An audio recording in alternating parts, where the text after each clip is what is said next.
ঘরে ডিম থাকলে বাচ্চাদের খুশি করা অন টাইমের ব্যাপার। খুবই অল্প সময় মাত্র 20 মিনিট হাতে থাকলেই কিন্তু বানিয়ে নিতে পারেন এমন নাস্তা আপনিও।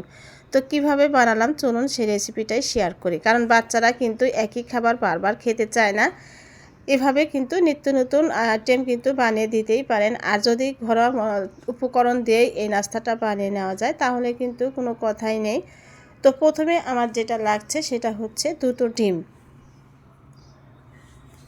তো হঠাৎ করে আমার মেজো মেয়ে বলতেছে যে আম্মু আমি আজকে নাস্তা খাবো, কিন্তু ভিন্ন কিছু করে দিতে হবে। তো ভাবলাম যে এটা করে দেই, আর খুব বেশি হাতে সময়ও নেই। তো আমি এখানে 2টো ডিম নিয়েছি, আর এখানে আমি নিয়ে নিলাম হচ্ছে হাফ কাপের মতো চিনি। তো হাফ কাপ চিনি আমি অল্প অল্প করে দিব, আর এভাবে বিট করতে থাকবো। যতক্ষণ চিনিটা না গলে যায় ততক্ষণ কিন্তু এভাবে বিট করতে থাকতে হবে।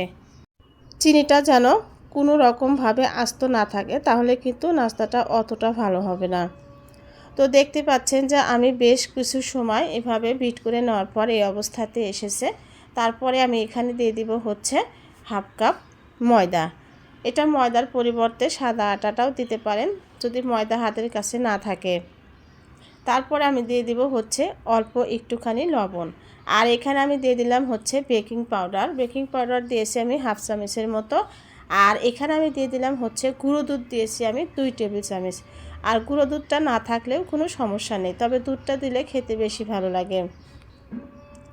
তো এখানে আমি দিয়ে দিলাম হচ্ছে 2 টেবিল চামচের মতো তেল।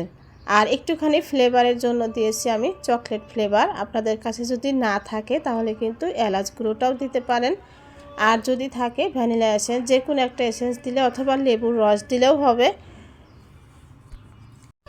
1 চামচের মতো লেবুর রস দিলেও কিন্তু এই নাস্তাটা বানিয়ে নিতে পারবেন। তো ভালো করে আমি মিক্সড করে নিচ্ছি। আর যদি খুব বেশি ঘন মনে হয় তাহলে একটুখানি দুধ দিয়ে পাতলা করে নিতে পারেন, তাহলে কিন্তু এই নাস্তাটা অনেক সুন্দর হয়। তো প্যানটা আমি একটুখানি তেল ব্রাশ করে নিয়েছি, খুব বেশি কিন্তু তেল লাগে না, শুধুমাত্র একটু তেল ব্রাশ করে নিয়েই আমি মুছে দিয়েছি। তারপরে আর চুলার হিটটা কিন্তু একদমই কম রাখতে হবে, খুব বেশি রাখা যাবে না, তাহলে কিন্তু নিচের দিকটা পুড়ে যাবে। তো দেখতে পাচ্ছেন যে এটা আমার কিন্তু একটু চুলার হিটটা একটু বেশি ছিল, যার কারণে একটু নিচেরটা পুড়ে গেছে। তো চুলার হিটটা একটু মিডিয়ামের সাইজেও কমে রাখবেন। একটু সময় নিয়ে কিন্তু এই নাস্তাটা বানাইতে হয়। এটা মূলত প্যানকেকের মতোই, প্যানকেকও বলতে পারেন। তো এভাবে আমি 3-4 মিনিট পর পর কিন্তু একটা একটা করে একটু উল্টে দিচ্ছি। দেখেন কত সুন্দর কিন্তু ফুলে ওঠে। আর এই নাস্তাটা কিন্তু বাচ্চারা খেতেও অনেক বেশি পছন্দ করে, আর খুবই অল্প সময়ের মধ্যে এই নাস্তাটা বানিয়ে নেওয়া যায়। তো দেখেন এই যে চুলার হিটটা যদি কম হয় তাহলে কিন্তু নিচেরটা এমন হবে। তো বেশ অনেকগুলোই কিন্তু আমি ভেজে নিয়েছি 2টো ডিম দিয়ে। এখন একটু মধু ছড়িয়ে দিয়ে বাচ্চাদের খেতে দিব, অসম্ভব মজা। ভালো লাগলে রেসিপিটা শেয়ার করে রাখতে পারেন, তাহলে দেখে দেখে বানিয়ে নিতে পারবেন। ভালো লাগলে শেয়ার করবেন। ধন্যবাদ সবাইকে।